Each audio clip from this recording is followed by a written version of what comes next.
麦克风试验1、2、3，1、1、2、3，那个监听没有很出来，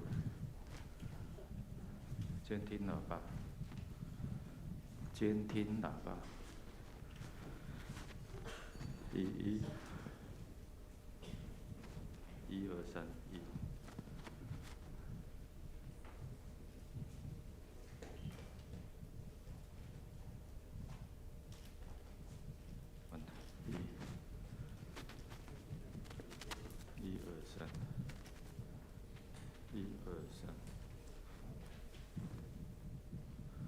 麦克风试验，1、2、3，1、2、3，1、2、3，麦克风试验，1、2、3，1、2、3 ，OK，就不要再动了。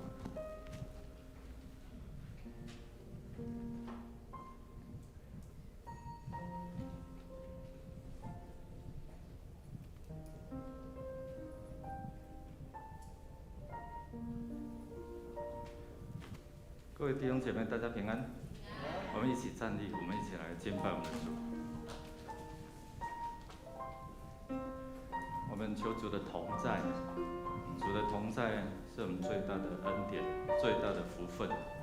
我们用这首诗歌来到主的面前，邀请他在我们当中掌权。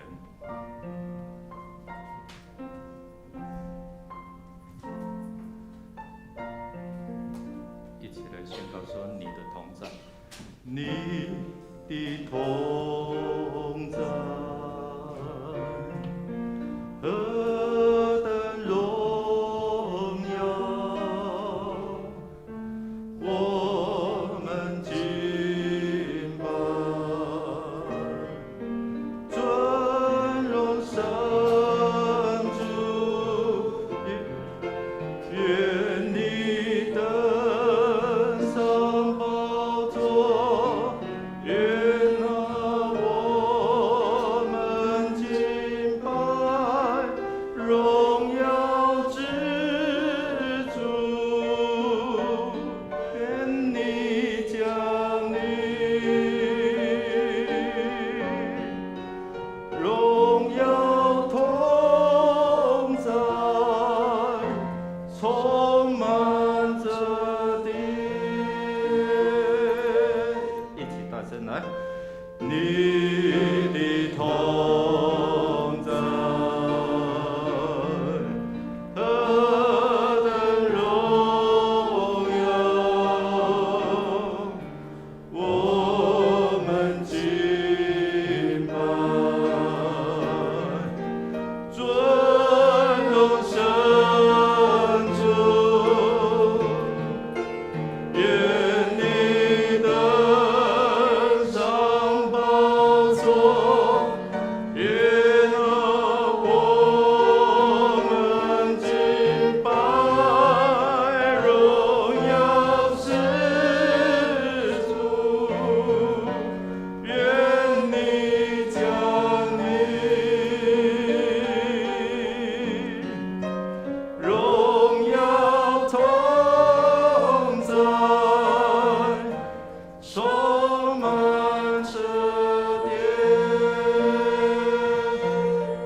在，让我们能够经历他的恩典，也借着话语，我们来宣告说：我的神，我的王啊，我要遵从你，我要永永远远称颂你的名，我要天天称颂你，也要永永远远赞美你的名。罪孽胜了我，至于我们的过犯，你都要赦免。他是恩典的主，他是慈爱的主，他是不轻易发怒的主。我们来开口向神来感谢、赞美他，因为他的恩典、慈爱直到永远。罪有多广、有多长、有多深，他的慈爱也是那么大。我们开口来祷告，我们来感谢主，他过去的保守看顾，来求他赦免我们一切隐而未现的罪。我们开口来祷告。主，我们奉你们一同去一同来到你的圣宝座面前，邀请你的同在，你的宝座设立，让人彰显你的荣耀，让你的赦罪引导凡愿意敬畏、凡愿意开口来寻求你的人。主啊，我们感谢赞美你，因为你慈爱直到永远，你的信实直到万代。谢谢主，谢谢主。主，我们感谢赞美你，因为你的慈爱怜悯一直长存。主啊，你的信实直到万代。主，我们在耶稣基督里面，我们成为天父上帝的儿女，是因为你除掉我们与神之间这样的一个障碍，罪的所带来的隔阂，让我们可以坦然无惧来到主面前，来到施恩宝座面前，大大张口。主，你就将在你各样属灵的福气，要供应赐给凡敬畏上帝的人。谢谢你过去你的保守看顾，在我们灵里面隐而未现的罪，求你帮助我们显明，而且帮助我们除掉，让我们能够随时亲近你，渴慕你，领受你的同在。我们这样祷告，靠耶稣基督得胜的名求，阿们。弟兄姐妹，请坐。我们也为了我们国家、城市来祷告、来祝福，一起用主的话宣告说：全地都当向神欢呼，歌颂他名的荣耀，用赞美的言语将他的荣耀发明。当对神说：你的作为何等可畏！因你的大能，仇敌要投降你，全地要敬拜你，歌颂你，要歌颂你的名。全地要敬拜他，歌颂他的名。我们要一起开口为我们的国家、城市来祷告。最近我们被外媒评论为全世界最危险的地方。我不知道我们有没有看到，对你来讲有没有什么样的一个警醒，或者是害怕，或者是其他的感受？但是我们知道，神如果与我们同在，我们就不惧怕。我们为了两岸的关系，天天在搅扰，天天在恐吓，求主来怜悯哦。最近我们在看以赛亚书那一些的强权亚述怎样，到最后还是要臣服在上帝的权势里面那神可能是不是用这样来教导我们，来警醒我们，要更敬畏他？我们不晓得。让我们求神来帮助，求主来帮助我们，特别是我们在干旱缺乏的时候，我们期盼的有一个封面，但是气象又说可能我们要面临一些的危机。而求主来帮助我们，真的怜悯这块土地。如果我们同心合意回转归向他，神就必降下他恩典的雨来滋润这块土地。所以我们为了疫情的扩散，我们求主来怜悯，求主来施恩，求主来保护。我们一起开口同声来祷告。我们奉你名，一同聚集，一同敬拜，一同来宣告：主你的保护，主你的看顾。虽然千人扑倒，万人找到我们旁边，但是你的护卫着我们，保护着我们。我们为了我们国家在这样的一个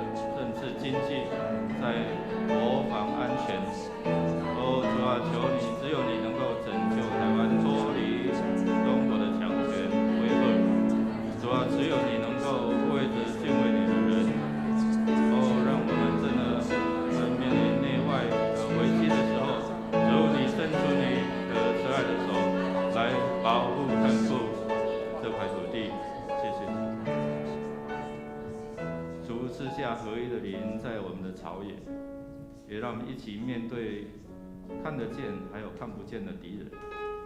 看不见的敌人随时在我们四周围，好像吼叫狮子，想要吞吃我们。我们看到这一些的疫情不断因为华航的机师这样的蔓延，主啊，求你止住这样的一个扩散，不叫瘟疫继续的蔓延，也让我们跟两岸之间关系能够和谐。求你除去一切这些的凶恶，护卫着这块土地，让人民回转归向你。主，我们恳求你怜悯这块土地的百姓。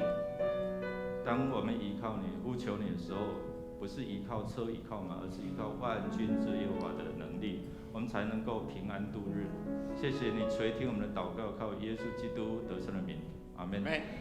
我们要为着我们的身心灵来祷告，来祝福主的话，这样一起来宣告说：主啊，你本为良善，乐意饶恕人，有丰盛的慈爱，是给凡求告你的人。耶和华，求你留心听我的祷告，垂听我恳求的声音。我在患难之日要求告你，因为你必应允我。你必应允我，这是诗人他自己对神的认识跟宣告。我们也恳求主在这几方面，如果你有需要的你可以站立起来，我们可以为你来祷告主，或是原地坐在我们的座位，我们一起来祷告。可能在灵里面你有这样的一个不安、恐惧求主把这样的一个恐惧把它除掉。在各方面，神是掌管各方面，不是只有单一的这样的一个神，而是他是全能的神，全能的上帝。如果你有需要，你就站立起来，我们一起来祷告。我们开口来祷告，求主的医治，求主的供应，求主赐下美好的这样的合一在家庭在我们当中，除掉我们一切的恐惧害怕，灵可以得自由。哈利路亚！主，我们奉你名一同聚集，一同敬拜，一同赞美。主啊，求你施恩赐福在我们当中。主啊，让我们能够渴慕你的医治，赐下的医治，因为你是哇拉法。主啊，你是那个牧者，护卫着我们，你是引导我们走在义路、走在恩典道路的神。谢谢耶稣，我们奉你名求你施恩赐福在我们当中。主啊，当我们开口大大的呼求，主啊，你就必大大充满在我们的生命、心灵，让我们灵魂体得到兴盛。主，谢谢你，当我们祷告看见你的能力就降临了。主，谢谢你，让我们奉你名一同聚集，一同敬拜，我们就看见主你的医治，主你的供应，主你的带领，主你的保护，主你赐福在我们当中，让我们虽然在困境，也能够看见亮光；虽然我们在迷途当中，也能够让你引导回到你恩典的道路上面。虽然我们在拼动当中，但是你所赐的刑罚，我们得平安；你所受的鞭伤，我们就可以得着医治。愿你医治的大能就充满，让我们身心灵健壮，灵魂体能够兴盛。祷告靠耶稣基督的名，阿们。最后我们要来为主日来守望来祷告，用主的话一起来宣告说：耶和华，我从深处向你求告。主啊，求你听我的声音，愿你侧耳听我恳求的声音。求主来抚他的耳朵，垂听我们的祷告。我们要为我们个人跟神之间的关系。今天有5位的成人洗礼在第2场，还有2位的小朋友的小儿洗礼。为了今日的阿卡北儿童牧区的领袖小组，还有影音研习顺利，求主来掌权。财务部很重要帮助我们在整个教会的财务透明，而且每一分钱都用在这样的一个神的事工上面求主也感动让我们能够奉献，献上感恩。奉献是让我们经历上帝赐福更多这样的一个管道，蒙福的管道。你有没有抓到这样的秘诀？好不好？我们一起站立，我们一起来祷告。虽然我们的预算还是有缺乏但是神一样供应。我们开口来祷告，开口来为主日来守望，为牧师来祷告，为每一个聚会，为这一周每一个活动来祷告。由神让我们这些能够荣耀神，使人得益处。我们开口来祷告。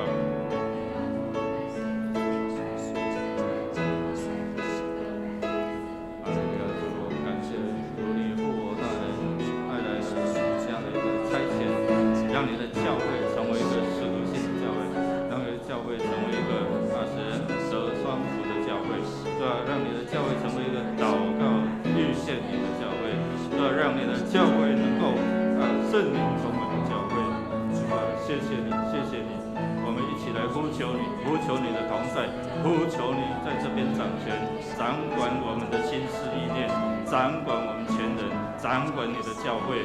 主啊，兴起来，让你的教会成为这个世代的祝福。主啊，谢谢你，谢谢你。主，我们感谢赞美你，你复活的大能必带来给教会一个差派的盼望。主啊，让我们进入到人群当中，使他们得双福，就是得福利跟得福音。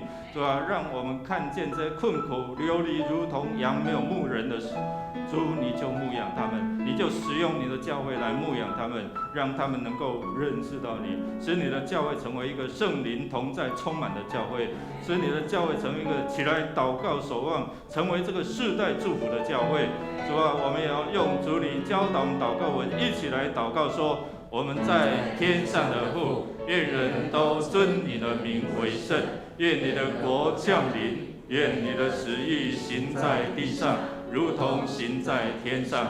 我们日用的饮食，今日赐给我们，免我们的债，如同我们免了人的债，不叫我们遇见试探，救我们脱离凶恶。因为国度、权柄、荣耀，全是你的，直到永远。阿们。万国啊，你们都当赞美耶和华；万民啊，你们都当颂赞他，因为他向我们大施慈爱，他的信、他的诚实直到永远。你们当赞美耶和华。各位弟兄姐妹，让我们用这首歌，让我们一起前来敬拜我们的神。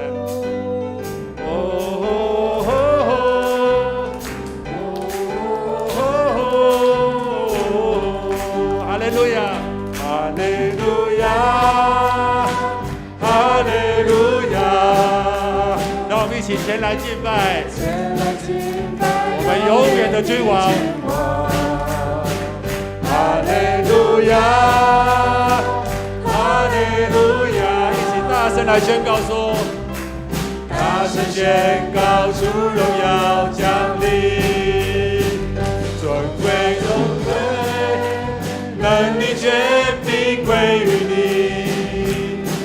你是我的救主，我的救赎，荣耀尊贵，能力权柄归于你，你是配的，你是配的，你是配的，我的敬拜。哈利路亚！我们的主是配的，我们来敬拜的。让我们一起打开我们的心，我们来赞美我们的神。拍手！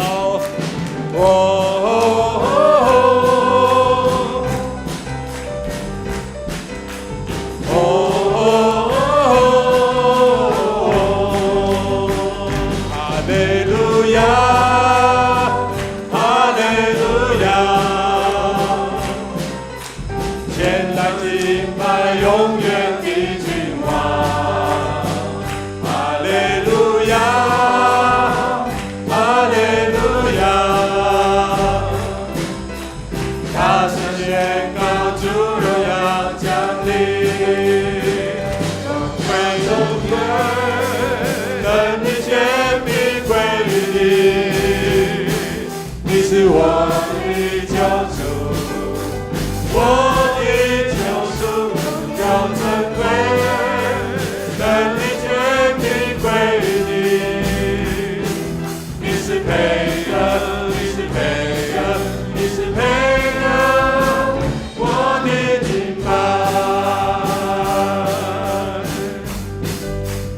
起来宣告说：荣耀尊贵，美丽无比，神的儿子，耶稣我的主，荣耀尊贵，美丽无比，神的儿子，耶稣我的主。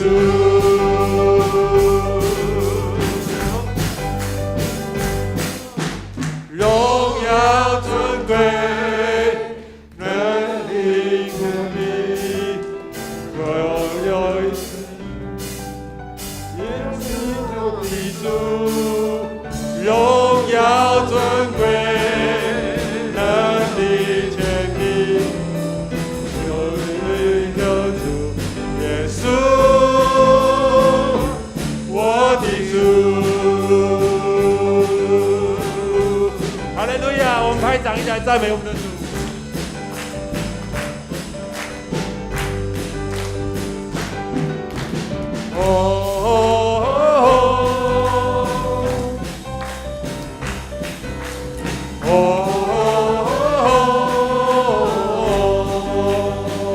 哈利路亚！我们拍掌，将一切荣耀都归给我们的主。哈利路亚！我们一起来做得胜的宣告。因为我们的主就在这里，我们一起来做得胜的宣告。哈利路亚！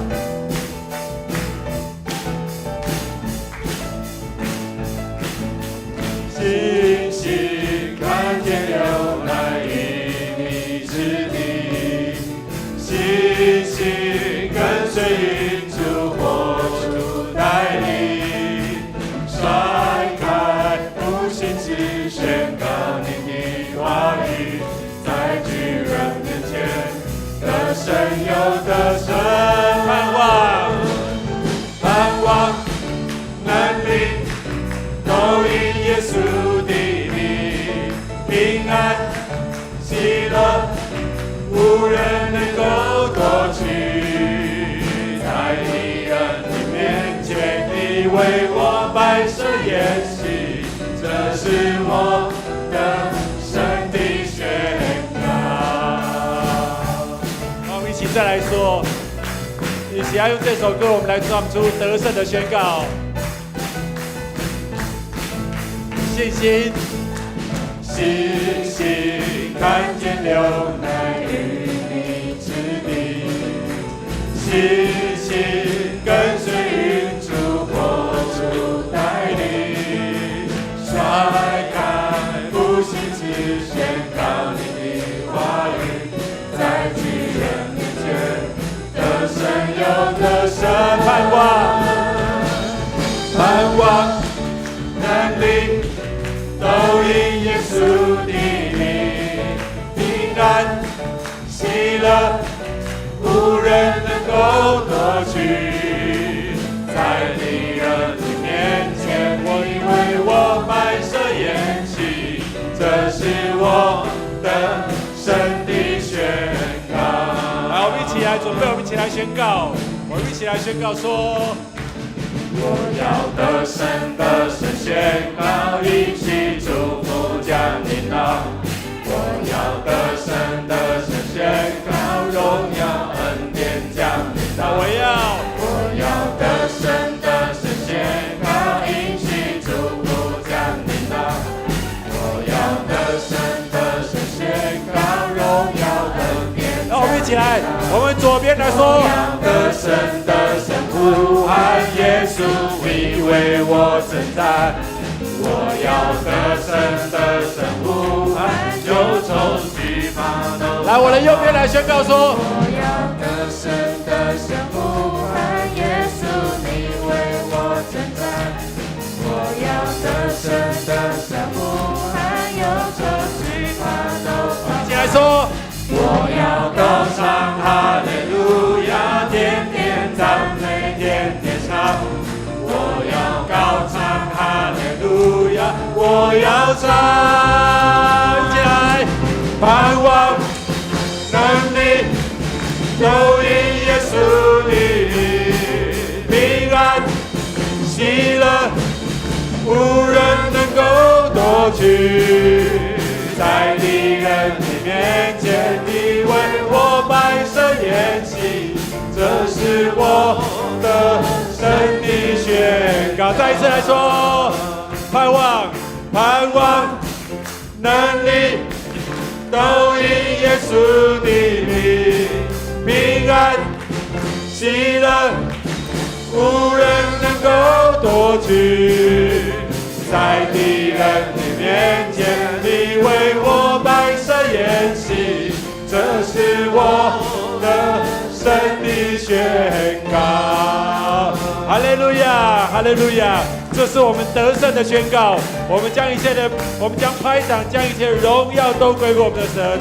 我们拍掌，将这一切得胜的宣告都向我们的神来说，用拍掌来向我们的神说：我们已经得胜，我们已经得胜。谢谢主，哈利路亚！我们一起来祷告，主，谢谢你，谢谢你带领我们来到你的面前，一起来敬拜你。谢谢你也为我们预备了这得胜的宣告，赞美你。在这个疫情当中，主，谢谢你仍然让我们的心来渴慕你。在这疫情当中，我们仍然有盼望，仍然我们带着勇气，因为我们有主耶稣。谢谢主，在这个时候，我们求主耶稣帮助我们，带领我们，让我们的敬拜与神你能够有很美好的连结，让我们的心能够是更渴慕神的，因为君王就在这里，因为君王你的宝座就设立在这里。谢谢主，祷告奉靠主耶稣的名，阿们。我们一起用这首歌，我们来欢迎我们的主耶稣，欢迎主耶稣进入我们的心里面，与我们一起来敬拜圣洁。圣洁耶稣，你宝座在这里。哈利路亚，哈利路亚，你宝座在这里。让我们一起再来向神呼喊说：圣洁耶稣，你宝座在这里。哈利路亚，你荣耀在这里。君王就在这里，君王就在这里，我们焕然献祭，拥戴你为王，荣耀都归于你。君王就在这里，君王就在这里，大能彰显正义，和撒那归于至高神主耶稣。是的，君王就在这里，让我们开启我们的心门，来迎接主耶稣进入我们的心里面，开启我们的心门，开启我们的心，来欢迎主耶稣。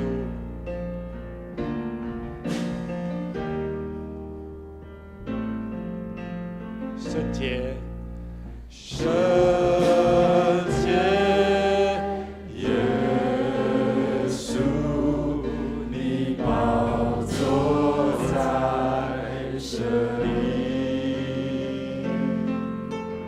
哈利路亚，你荣耀在这里。君王就在这里，我们焕然献祭，拥戴你为王，荣耀都归于你。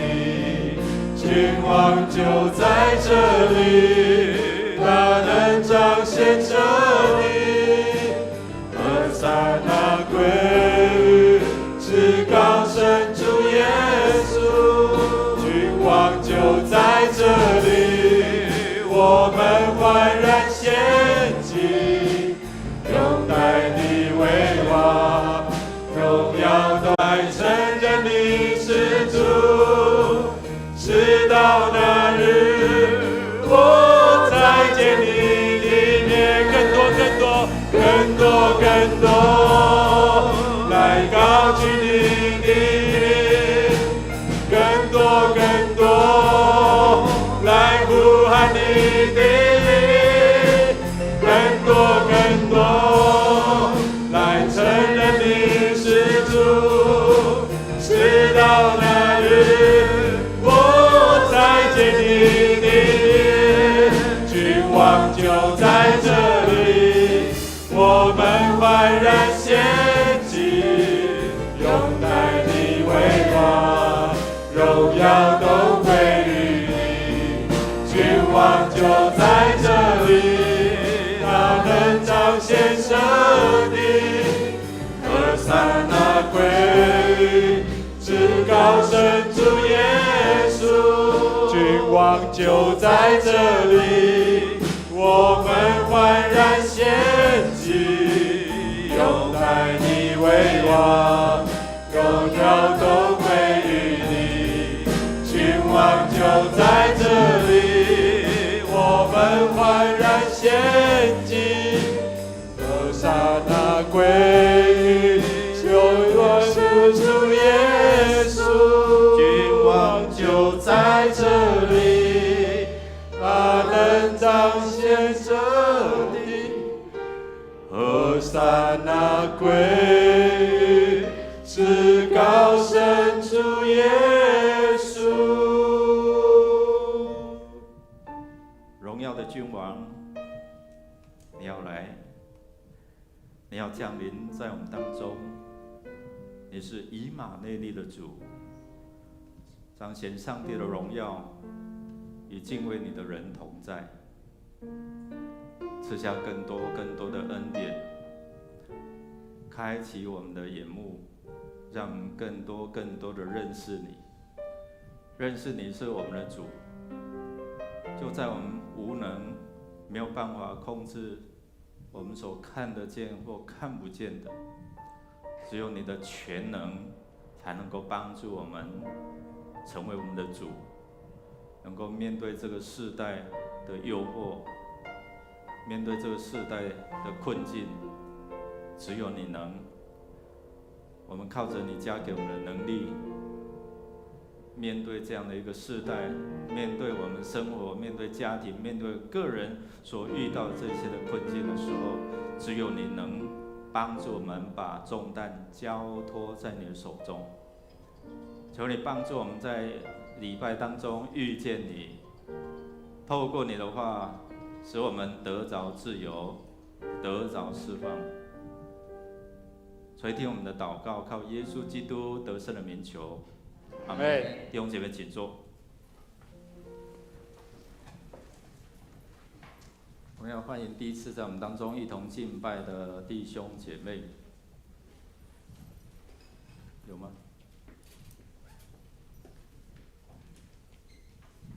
好，我们欢迎李栋良、李佑生两位弟兄的父子在我们当中，请你们站起来，我们欢迎哦。愿上帝来赐福。我们隔壁的弟兄姐妹可以带着教会来欢迎他们。这是李明进长老的二哥好，请坐好。不知道还有没有其他的第一次来与我们一同敬拜的弟兄姐妹？好，如果没有，我们要来翻开周报的消息，我们一起来看今天周报的消息。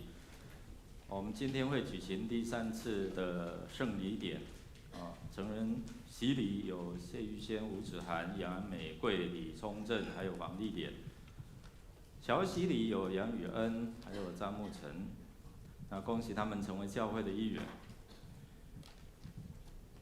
下主日为母亲节的主日第2场礼拜将邀请黑丽妍还有朱元夫妻来做家庭见证的分享。欢迎我们可以带领我们慕道朋友一起来参加。那5月29、6月5号我们会举行小组长的训练那星期六早上9点到下午4点请小组长来推荐已完成属灵家长训练的这些组员接受装备。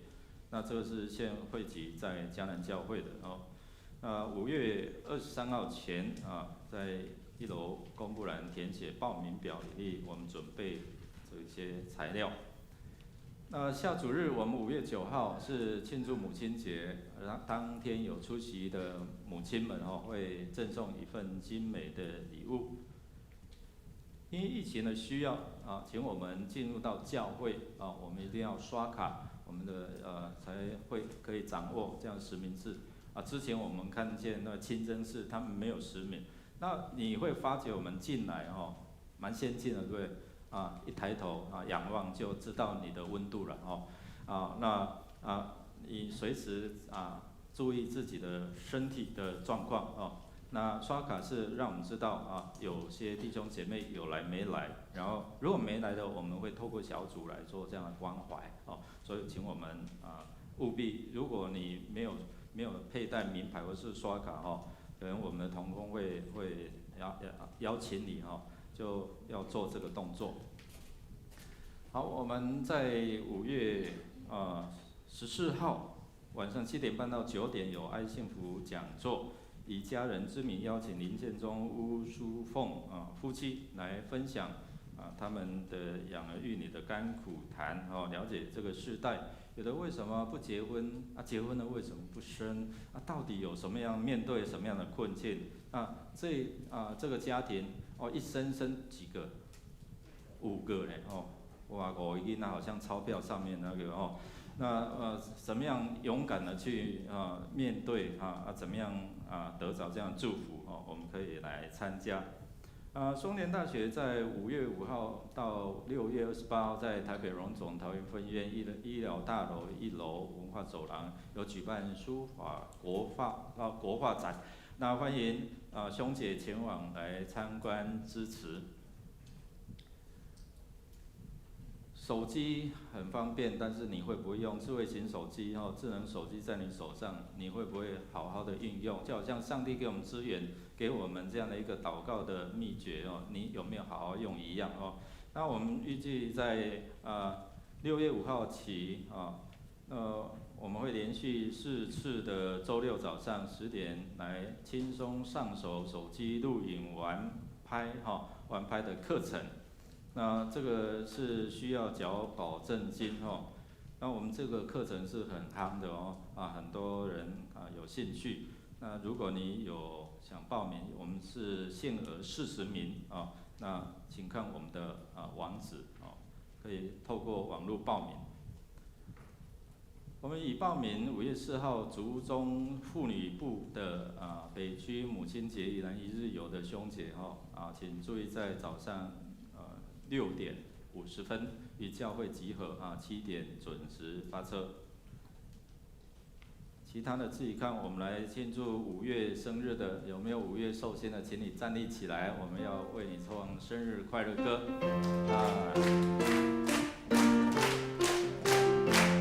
祝你生日快乐，祝你生日快乐，祝你生日快乐，祝你生日快乐 ，Happy birthday, Happy birthday to you, Happy birthday to you。Happy birthday to you, Happy birthday to you。拍手来祝福，我们一起来祷告来祝福他们。主，你赐给我们生命，生命从你而来，你的供应是丰丰富富的。你也呼召我们在我们生命当中，凡劳苦担重担的，可以来到你这里。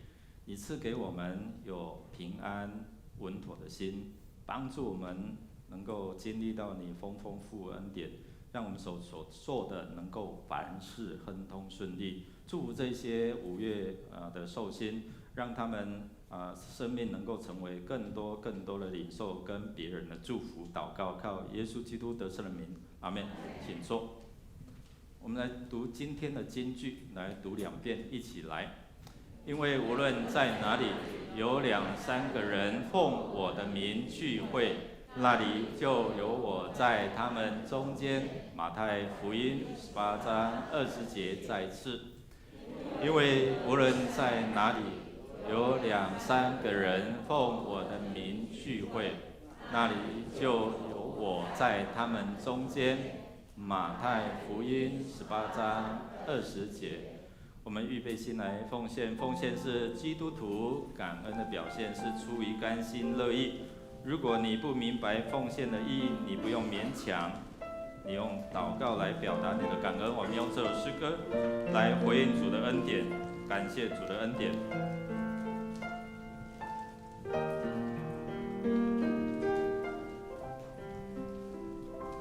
献上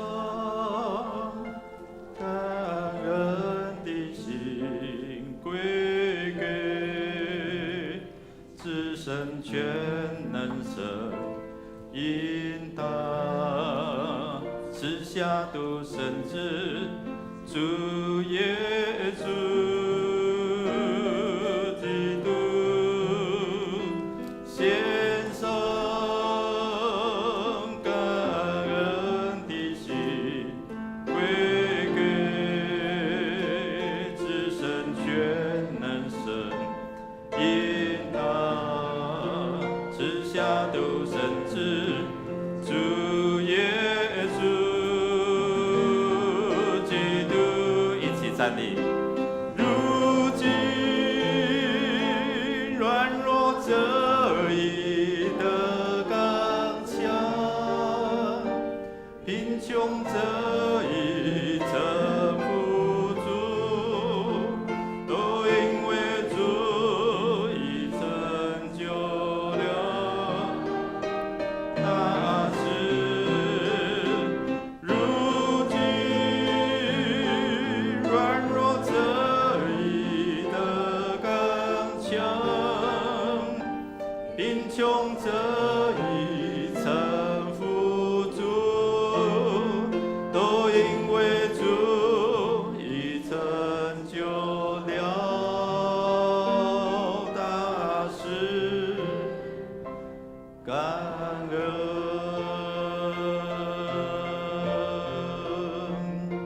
感恩，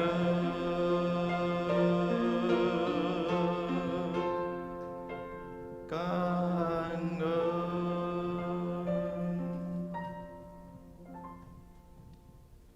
亲爱的上帝，感谢您在过去的1个礼拜保守我们的平安。主啊，也感谢您在这世界上疫情这么严峻的情况之下，我们还能享有正常的生活。主啊，我们也因着有主你给我们的恩典与慈爱，不管我们在遇到人生的困难，还有任何方方面面的挑战的时候，让我们能够有前进的力量。主啊，虽然因为我们的软弱，让我们常常的犯罪，但主你派遣你的独生子耶稣基督留下他的宝血，来洗清我们的罪过。主啊，我们在这里献上我们满满的感谢。主啊，我们在这里献上我们的时间、金钱及才能，作为馨香之祭，摆列在主你的面前，求主你的悦纳。孩子祷告，靠主耶稣基督的名求，阿们。坐下，彼此来祝说，上帝的话语成为你的帮助，上帝的话语成为你的帮助，上帝的话语成为你的帮助。我们要来看上帝的话语，记载在马太福音第18章。马太福音第18章15节到20节。马太福音18章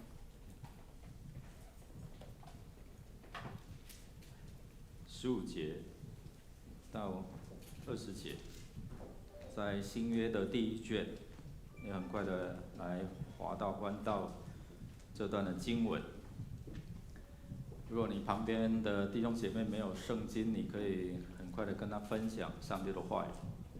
好，预备好了，我们要一起来读上帝的话语。18章的15节，一起来。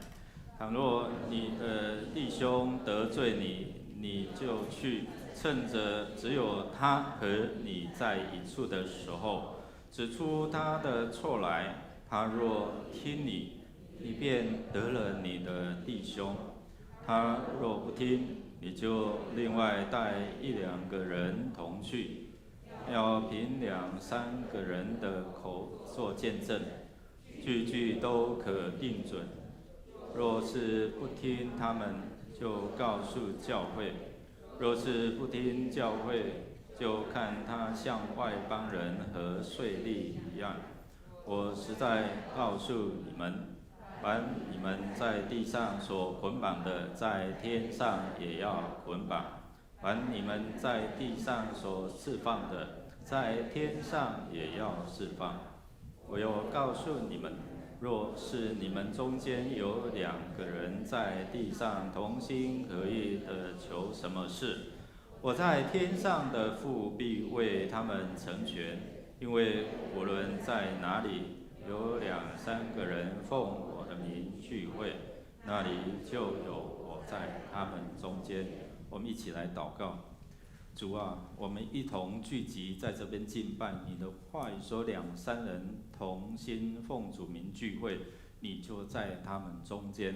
我们相信，当我们这时候一起敬拜，你就在我们当中，让我们感受到你的同在，让我们更加认识到你的属性，也帮助我们能够在你的同在当中，能够领受你话语里面的奥秘，也能够成为蒙福的人。祷告靠耶稣基督得胜的名求，阿们。请把你那急迫的赖的铃声关掉，好吗？今天我们要跟大家分享的是你在中间哦，你代表什么？代表我们的主。在上个月的16号，我们知道这个新闻闹得很大，对不对？在台北松山分局的中仑派出所，因为有一个阳性技术的教官，他喝了酒，人就在半夜1、2点的时候，看到一群这些的年轻人在街头还在那边叫嚣吵闹，所以他就斥责了他们因为这样，你知道现在不能乱看，不能乱说在外面的时候你不能乱台语讲瞧人家你要黑白看，你乱看可能会导致杀身之祸那我们看到后来这10几个黑人，他们闯进中仑派出所竟然进警局，好像我们影片所看到这样进去，然后就砸毁了这些的柜台的荧幕后来我们看到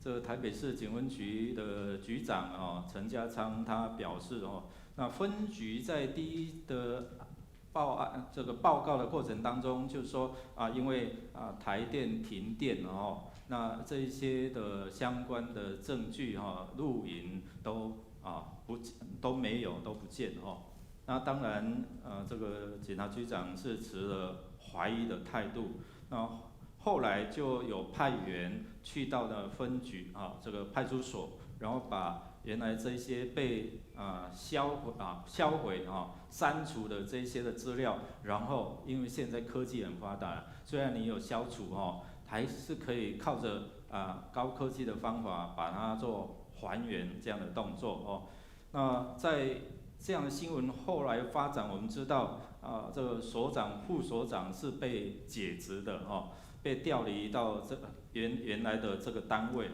那因为政务所长他们涉嫌就是湮灭证据然后后来我们看到这些黑人好像没有以现行犯来逮捕他们，那这个对公权力当然是一个很大的挑战那透过各说各话过程当中，有透过这样高科技还原它原本的真相，所以我们有看到这个政务所长是被处罚的，而且被依法来提出控告这样哦。那我们知道台湾到处都有这样的一个监视器哦。那其实教会也有一些的地方有，因为要保持这样的一个警戒跟安全哦。那从大门进来，我们常常会有警察来到我们教会，然后麻烦你们，我们可以帮助我们调外面2只监视器，因为向着马路有发生车祸啦，或是被偷窃的哦，就常常有警察来到我们当中哦，寻求这样的帮助，希望调阅这一些的监视器，能够怎样帮助这些案情能够有所的进展。那这是外在，我们看有这些这些的影像所以我们可能要很小心，不能够随便闯红灯，不能随便做坏事，因为很快的，我们看到现在犯罪很快就会透过监视系统抓到这些的人犯。但是我们内在的，我们人跟人之间的关系其实我们过去谈到什么？谈到几个情绪是影响到我们之间的，影响到我们跟上帝之间，还记得吗？第一次我们讲到什么样的情绪？嫉妒。嫉妒会导致什么？会导致彼此的伤害。哥哥伤害弟弟。过来呢，上个礼拜，愤怒，对不对？你有没有生气超过30分钟？有没有？你有没有经验生气到日落？2天3天，你还在气，人家睡得那么好，咣咣叫，你还在那边气，睡不着，还要吃安眠药，有没有？有的不用举手。你知道这样的一个情绪带给人跟人之间，从彼此的不和，一直到伤害，生命被摧毁，这是上帝不乐意看见的。所以耶稣来说，我来是要寻找拯救世上的人，我来是要叫你们得生命，并且得的怎样更丰盛。那盗贼来，无非是要偷、要杀、要毁坏。所以这样的一个比较，让我们看到，我们如果认识到这位真正的上帝的时候，我们才能够知道，我们的生命才能够活出这样的一个盼望。所以人跟人之间的关系，如果擦枪走火，如果有这样的一个嫌隙的时候，我们就会看到各说各话，对不对？常常有时候会来要牧师处理彼此之间的这样关系，那我要听谁的啊？到底谁讲的是对的？人的心里面有没有监视器啊？有没有可以监视你，或者是查验你的内心的啊？有没有？圣经里面有一句话说，耶和华的眼目怎样？遍察全地，包括我们的心思意念，好厉害哦，知道吧？所以我们真的要很谦卑的来到主人面前，在我们当中，神的同在，2、3个人主的同在，同在代表什么？他明白你的内心世界，他明白你的委屈，他明白你为什么要讲这句话，很强势，可你刚刚情绪已经受到影响的，有时候因为愤怒的情绪，所以你当下你就脱口而出，然后讲完之后，你就在后面怎样后悔，我刚才不应该讲那句话。我们常常有这样的一个经验，对不对？但是一言遂出一言遂出安怎？四只马也叫不掉，驷马难追啊！表示说，我们讲出去的话，可能那个影响的层面非常的广。所以今天我们要透过这段的经文，我们一起来认识说，这位神在我们当中的耶稣，他如何帮助我们？就好像刚才我们看的经文，他如何教导人在彼此人际之间的关系，得罪你的、犯了罪的，怎么样去做处理？有没有什么样的一个公义的原则？这样的步骤，耶稣有没有顾及到你我的名节？有没有顾及到你的内心世界？有。所以我们要认识到，这位耶稣他在讲这一些话的过程当中，既顾及了好像上帝要对付罪，要有公义，又有慈爱怜悯我们的心，所以他必定要赦免。有公义跟赦免的过程当中，公义跟这样的一个饶恕的过程当中，怎么样去取决？第二个，我们看到可能在彼此的对话当中会有一些的伤害，像这里我们看到今天的经文在提醒我们，倘若你的弟兄得罪你了，是怎样的得罪？是话语的得罪，行为的得罪，通常都是从话语开始，对不对？一言不合，就很难在一起。所以我们在处理一些的人际关系的过程当中，通常第一个占比较多的都是什么？从言语开始，看他不爽，所以不爽的话就怎样？口气就比较不好。你看到你喜欢的人，你的口气会怎样？你的口气当然会很温柔，你的口气当然会很好，对不对？然后看到这些不舒服的人，你的口气就开始变了。因为他会通知你的大脑，然后我要怎么样对他说什么话，所以有时候我们在对话的过程当中都有不一样的情绪会产生。那我们最近领袖小组在看一个驾驭高难度的对话的过程当中，就是有时候我们内心的这些的独白是没有显明出来的，你知道，我们所讲的跟内心要讲的其实是不一样的。你还留一些在你的心里没有讲出来，所以在这个对话的过程当中，就会有一些的冲突。那我们跟神之间，其实在做人跟人之间的关系的时候，跟神之间的关系，我们从一开始，上帝跟人跟亚当夏娃，其实在这个对话的过程当中，就开始有这样罪的介入，然后介入到人跟神之间的关系，所以让我们看到亚当夏最后的结果就是隔绝，离开上帝的恩典，离开伊甸乐园，他们要劳苦重担。我们来看这段的经文，因为罪使我们产生跟神之间的恩典的隔绝，所以为什么我们要认罪？我们要祷告，透过祷告认罪悔改，然后彼得告诉他们说，你们要认罪悔改。他们的话语扎了这些百姓的心的时候，他们就回应说，那我们应该要怎么办？怎么做？彼得就说，你们要怎么样悔改来信主，然后受洗归入他的名，然后呢接受主在你们当中。我们一起来读这段经文来。但你们的罪孽使你们与神隔绝，你们的罪恶使他掩面不听你们。原来罪恶、罪孽是让我们的祷告没有办法得到回应的一个关键，让我们的祷告或者是我们跟神之间的关系是断绝的，是没有办法让你所求的，然后应许恩典能够赐下来。就好像你会看到你使用手机，网路不通，没有 WiFi。你跟神之间因为罪所造成的也没有办法没有办法上帝的网络。好，所以我们看到这个对话非常重要。耶稣就一开始说，倘若有弟兄姐妹得罪了你们，所以你看罪就造成了人彼此之间的关系哦。所以有没有好好的来做一些的处理？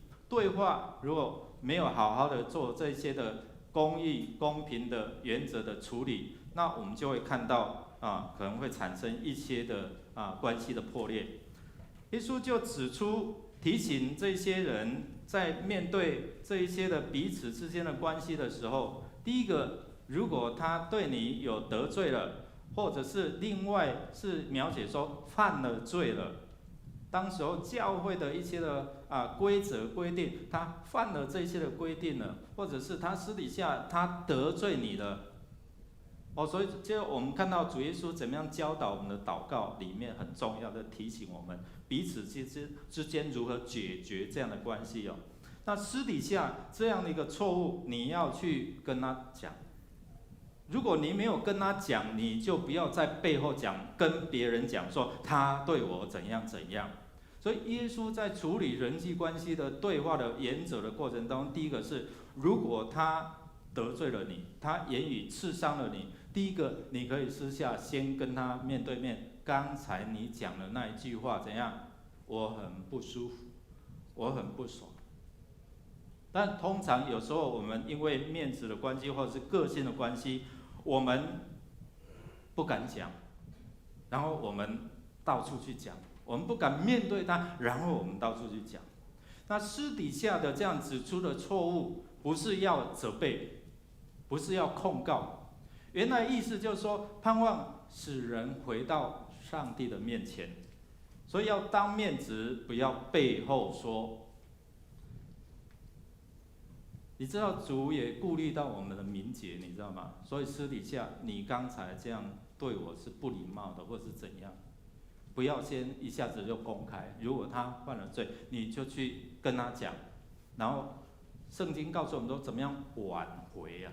挽回弟兄，就是把他挽回，然后回到上帝的面前。所以你做这个动作，不是去气呼呼，然后指责你刚才那一句话刺伤了我，你刚才怎样对我不礼貌。所以第一个，耶稣要讲的原则就是说，你要当面的去面指，然后去怎样跟他讲，指出来。如果他还不接受，然后第二，就找了2-3个人来做这样的一个劝告。那这个可能是引用在《申命记》19章的15节，我们一起来念来：人无论犯了什么罪，做什么恶，不可凭一个人的口做见证，总要凭2-3个人的口做见证，才可定。有时候我们一个人讲的不算数，他可能会他诬赖我。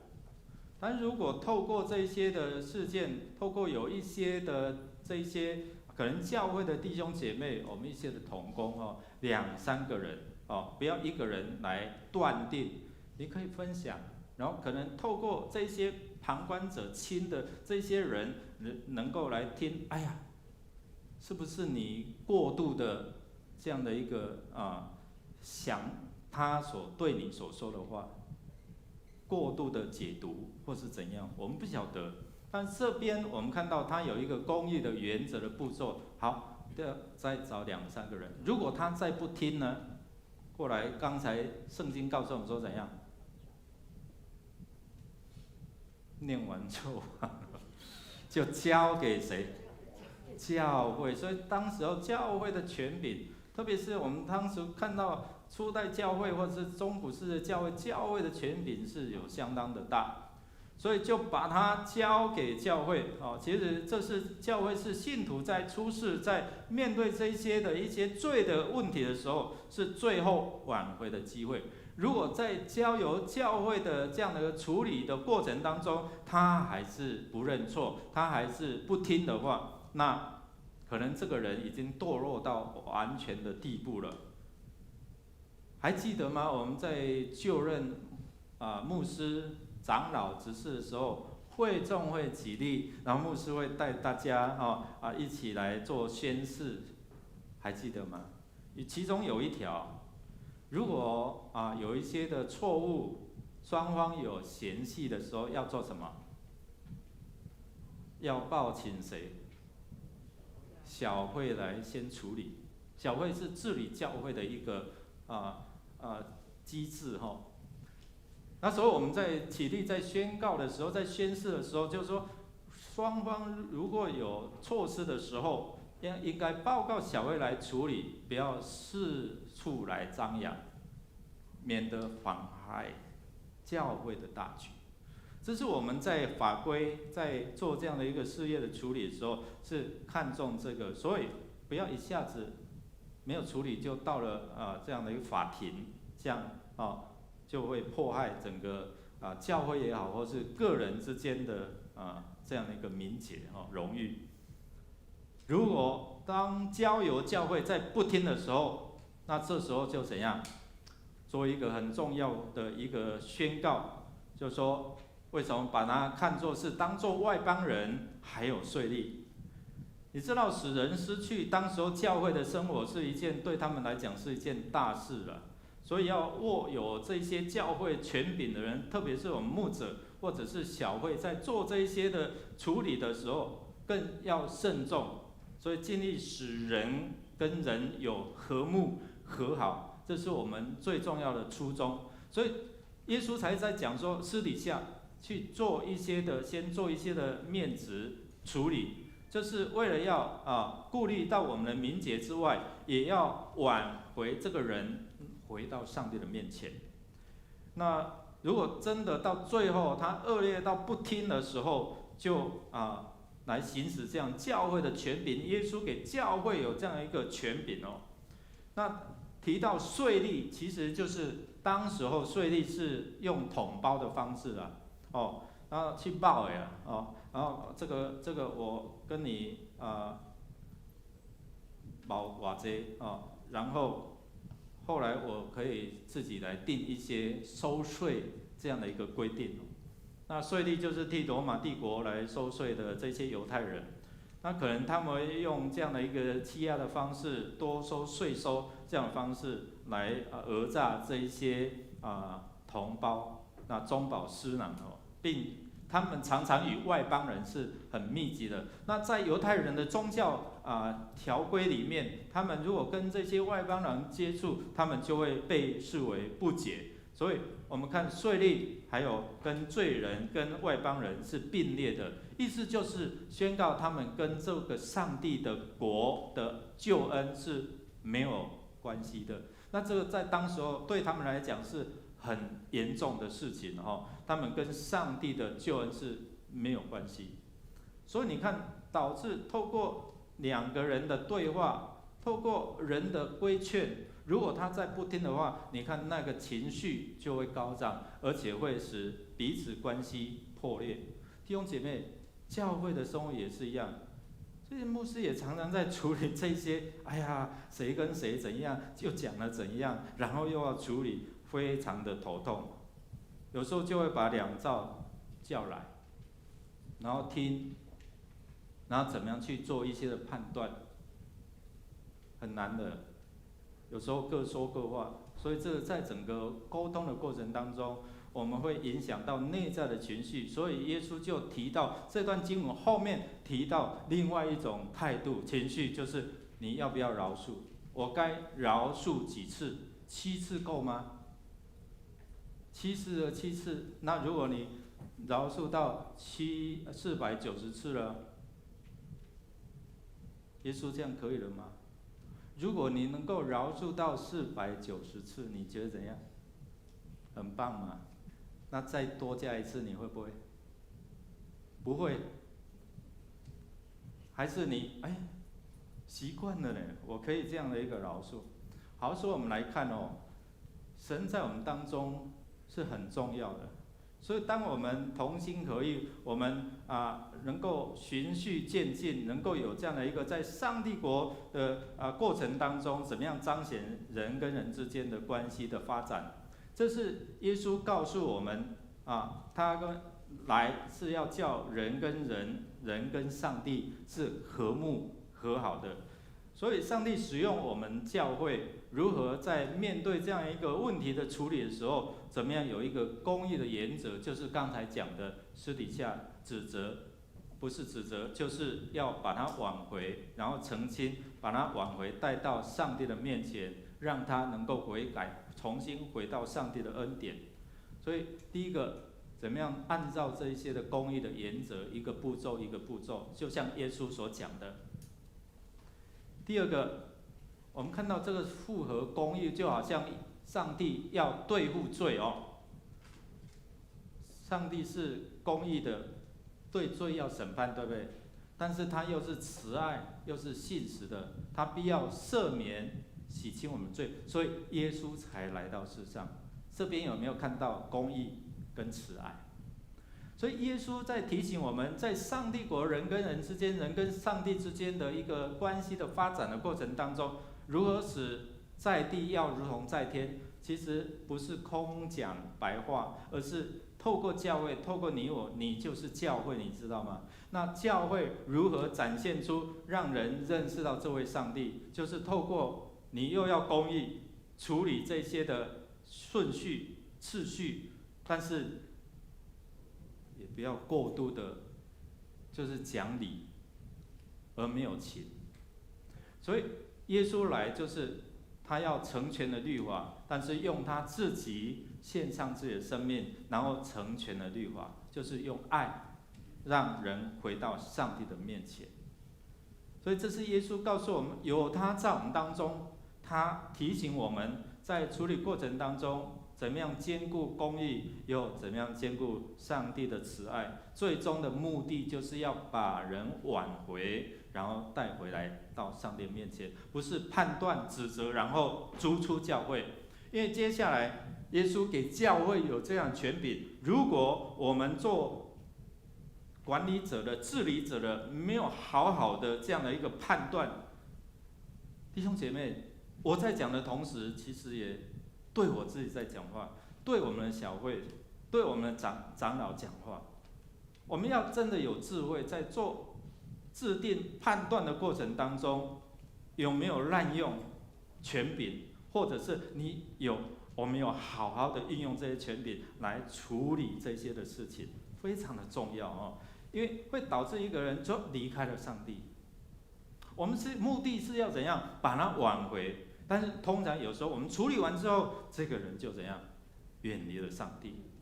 所以我们要真的非常的小心，在处理这个人跟人之间的关系的时候，我们看到耶稣给教会有这样的一个权柄，但是有没有好好的使用？这是我们在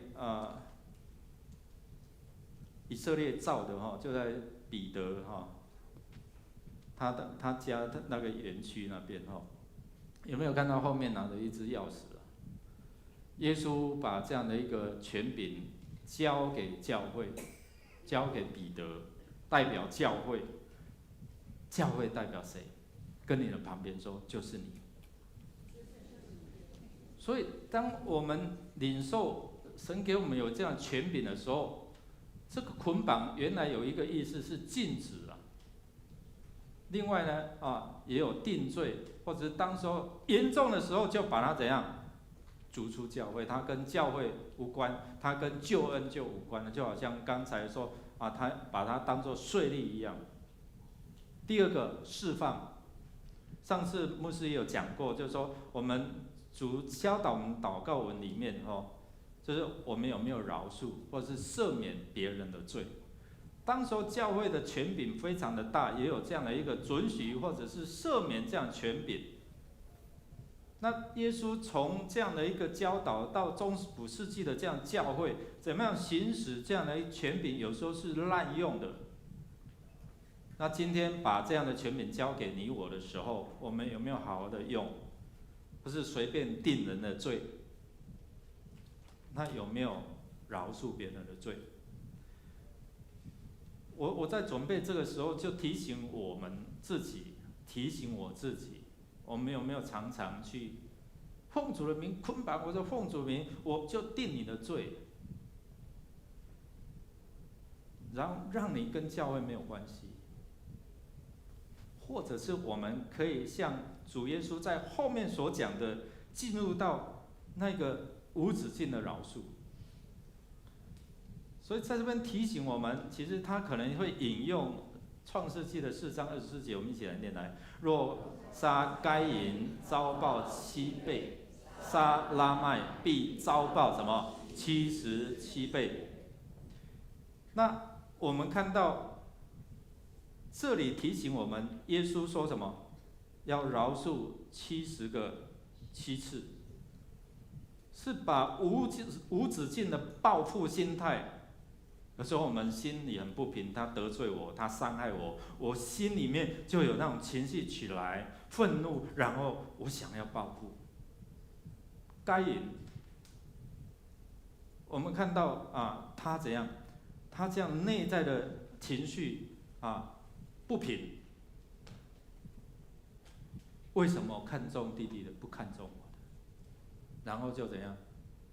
产生那个邪恶的念头，控制不住，最后杀害他的亲兄弟。所以我们看到耶稣在提醒我们，仇恨没有办法解决这些事情，所以最终是怎样？把无止境的报复的心态，把它改换成什么？无止境饶恕的心态。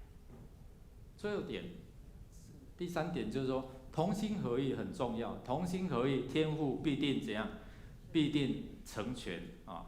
他在我们当中给我们一个能够经历他同在，然后应许成就了你能够饶恕别人这样的一个动力。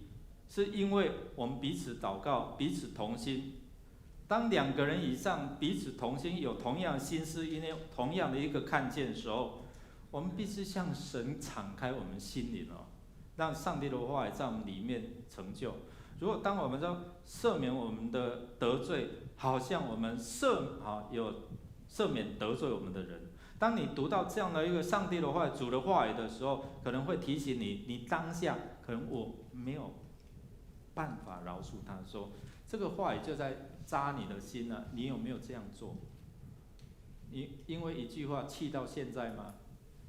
上个礼拜牧师说你气到超过30分，开始就影响到你的什么免疫力，可能影响到你的心血管。上礼拜讲到，原来坏的胆固醇也会因为这样产生，后来会影响到你的心脏。那如果你越想越划不来呢？因为这样气，那人家睡得很舒服，那我就气，然后就影响到我的身体，然后又要开医生，然后又要花钱，跟你旁边说划不来，真的划不来啊！痛是我们在痛啊，生病是我们在生病哦。好，我们一起来念来。我又告诉你们，若是你们中间有2个人在地上同心合意的求什么事，我在天上的父必为他们成全。你有没有看到成全？成全是因为我们同心哦。我们早上15分钟的祷告会，不要轻看这15分钟。如果同心的话，你知道上帝会成全。你知道上帝会查看你的内心的需要，你知道上帝必要成就在你急迫的或者是你需要的，但是不要只停止在这边，要继续的奉主名来聚会，让他常常与你同在，直到世界的末了。所以当我们奉主名聚集，小组也好，或者是我们大型的聚会，我们都需要主的同在，才能够有好的判断，好的这样的一个情绪的控管，才能够提醒我们，我饶恕他再一次好吗？不然2次，70个7次，其实就是在提醒你要完全的饶恕了，不断的饶恕了，天父才能够饶恕我们。弟兄姐妹，回应神在我们当中，无论哪2、3个人奉主名聚集，就在我们当中。所以小组很重要，不要轻看小组。小组在我们彼此分享当中，神就在我们当中，主就在我们当中。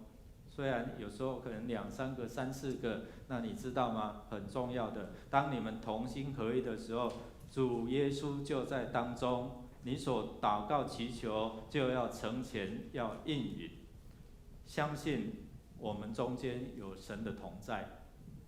除非你同心，相信有神的同在，奉主名聚集，你要让你的生命活出耶稣基督的爱。所以当要回击的时候，思想一下耶稣怎么样提醒我们，你就不会有这样的怒气，然后就会怎样掌握那黄金几秒，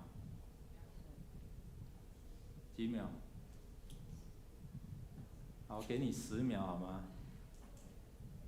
当你想要骂出来、叫出来的时候，控制一下，深呼吸一下，想想耶稣怎么讲。我们用这首诗歌来回应：君王就在我们当中的时候，你会怎么样做？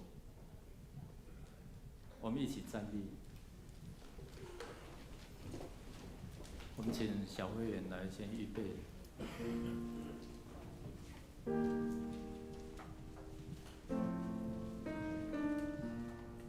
耶稣的意思就是说，要把人带回到上帝的面前，不是控告，不是解决你的怒气，因为人的怒气不能够成就什么？神的义，神的救恩没有办法透过你的怒气、你的指责，怎么样好好的对话，把人带到主的面前。我们用这首诗歌来回应。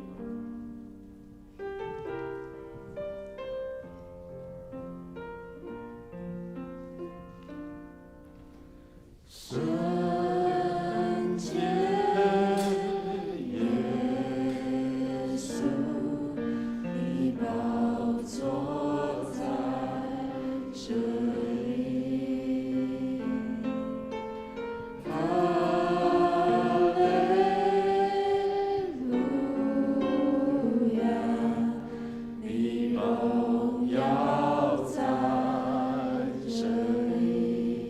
君王就在这里，我们万人献祭，拥戴你为王，荣耀都归于你。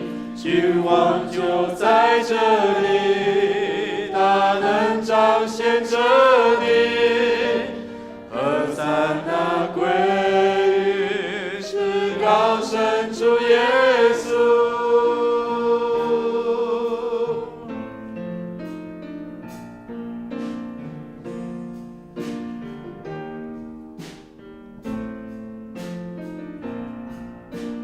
圣洁耶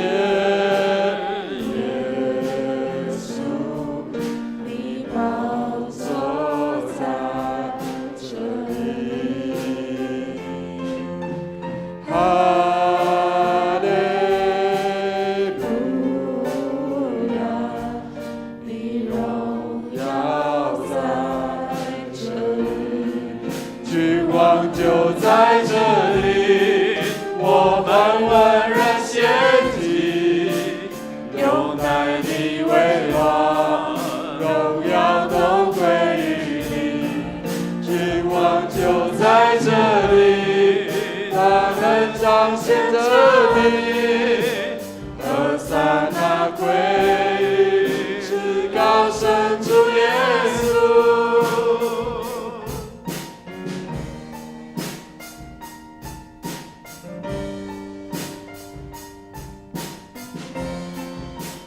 更多更多来高举你的名，更多更多来呼唤你的名，更多更多来承认你是主，直到那日我再见你的面，更多更多高举你的名，更多更多来呼唤你的名，更多更多来承认你是主，直到那日我再见你的面，君王就在这里，我们万人献祭，拥戴你为王，荣耀都归于你。君王就在这里，他能彰显这里，何赞那归至高神主耶稣。弟兄姐妹，请坐。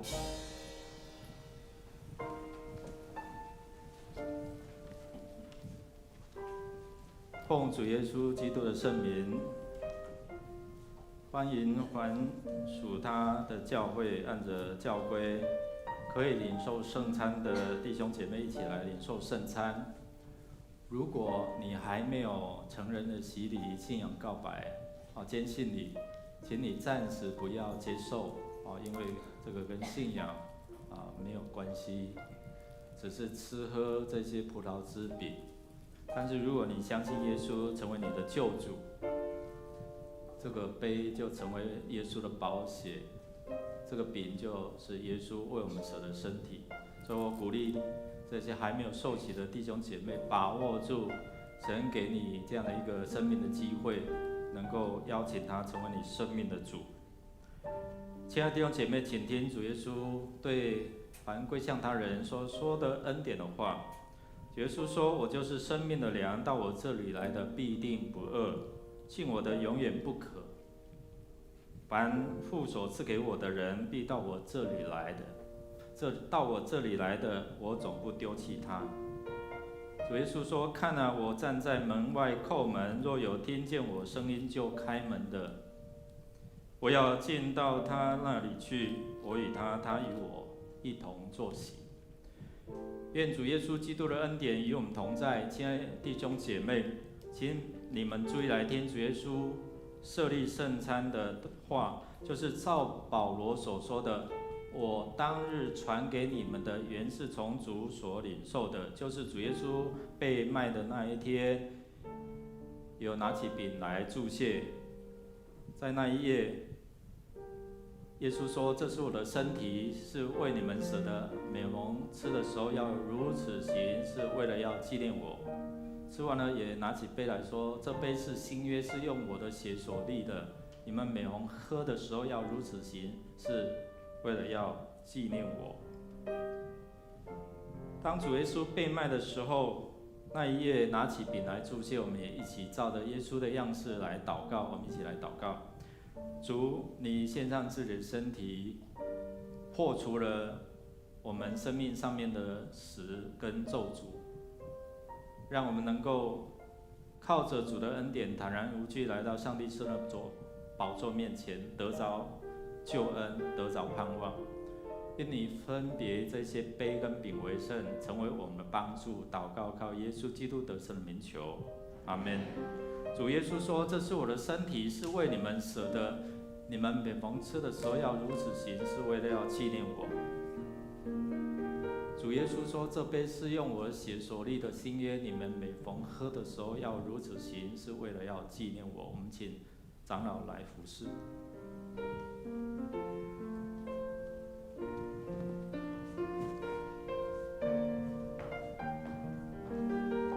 请你拿到饼跟杯，你就自己祷告求主来帮助、洁净、医治。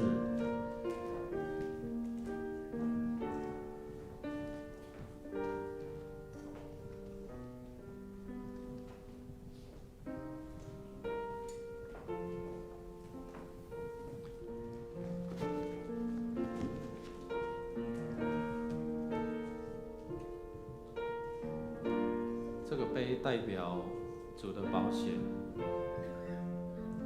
主的宝血为我们付上代价，说我们不用再用牲畜来献祭，也没有办法除罪。主的身体为我们而舍，打破了我们跟神人之间的障碍隔阂，是把我们挽回到上帝的面前。所以你拿到饼跟杯，你就自己祷告。你有亏欠、有软弱的，我们就借着这机会再次来到主的面前来祷告，求主来赦免，求主来医治，求主来供应。主耶稣说：“这是我的身体，是为你们舍的。你们每逢吃的时候要如此行，是为了要纪念我。”主耶稣说：“这杯是新约，是用我的血所设立的。你们每逢喝的时候要如此行，是为了要纪念我。”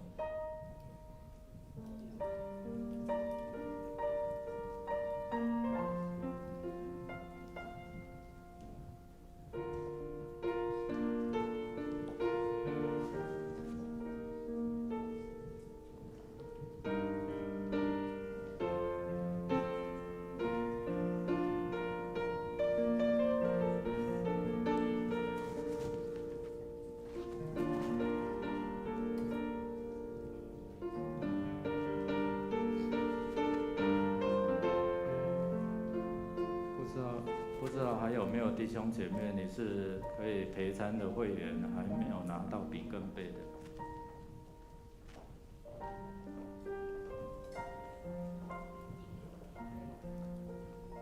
那个鼓手还有司琴没有杯哈，饼有。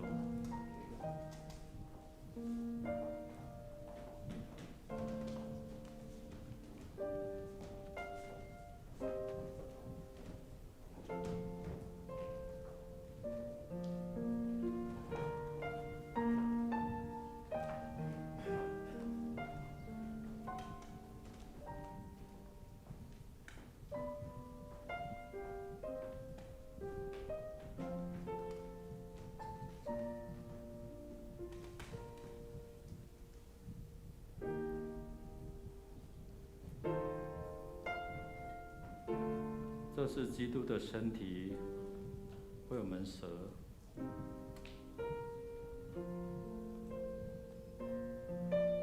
这是耶稣的宝血，为我们而流。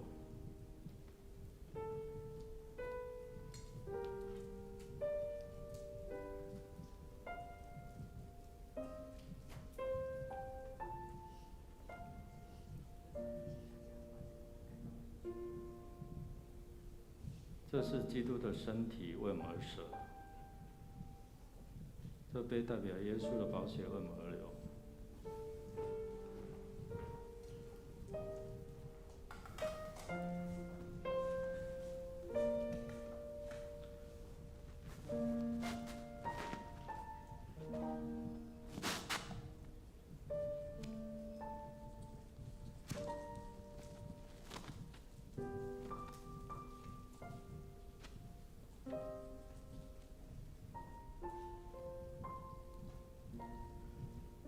不知道还有没有弟兄姐妹还没有拿到饼跟杯的？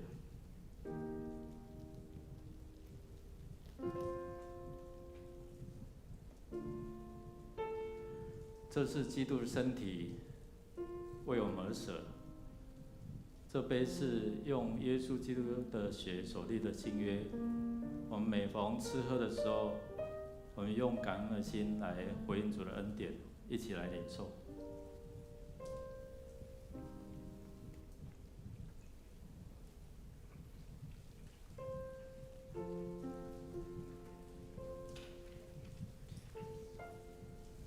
你们每逢吃这饼、喝这杯，是表明主的死，直等到他来。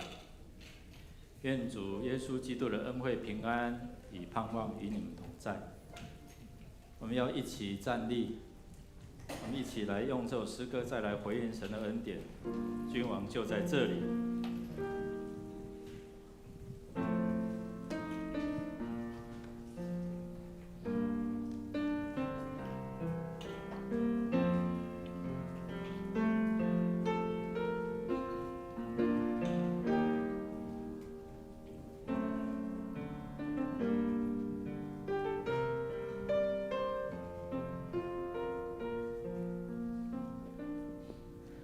圣洁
的赐福。主啊，更多的同在，更多的充满，更多的赦免，更多是给我们能力，也能够饶恕赦免人。不是用我们的血气，用我们的怒气，因为我们的怒气不能够成就上帝的义、上帝的恩典，不能够把人带到上帝的面前来。只有用你给我们的爱，才能够把人带到主的面前来。愿主耶稣基督，你无止境的爱、无私的爱，充满我们，赐给我们有这样的一个能力，去饶恕那些伤害我们、得罪我们的人。天父上帝，用你的恩典继续成为盾牌，保护我们脱离这世代的恶。主圣灵，随时提醒我们的情绪有没有过度的使用，有没有失控。主圣灵帮助我们，可以控制我们的情绪，免于我们落入到给魔鬼有地步。主，谢谢你垂听我们的祷告，赐福在我们当中。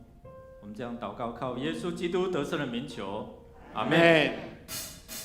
弟兄姐妹，请坐。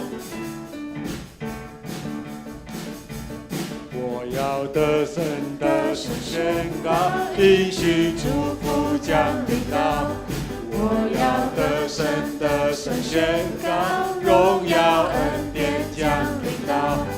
我要得胜的神宣告，应许祝福降临到。我要得胜的神宣告，荣耀恩典降临到。我要得胜的神呼喊，耶稣你为我征战。我要得胜的神呼喊，忧愁惧怕都逃跑。我要得胜的神呼喊，耶稣你为我征战。我要得胜的神呼喊，忧愁惧怕都逃跑。我要得胜，哈利路亚，都天天唱。我要得胜，哈利路亚，我要唱信心，让我能力都因耶稣的名，喜乐平安，无人能够夺取，在你人的面前，你为我摆设筵席，这是我的神的宣告。我们今天的聚会就到这边，愿上帝来赐我们，请把我们手中的这个饼、那个杯袋子拿到外面去我们有预备可以丢的地方我们彼此来祝福。请把我们的那个杯子带到外面去。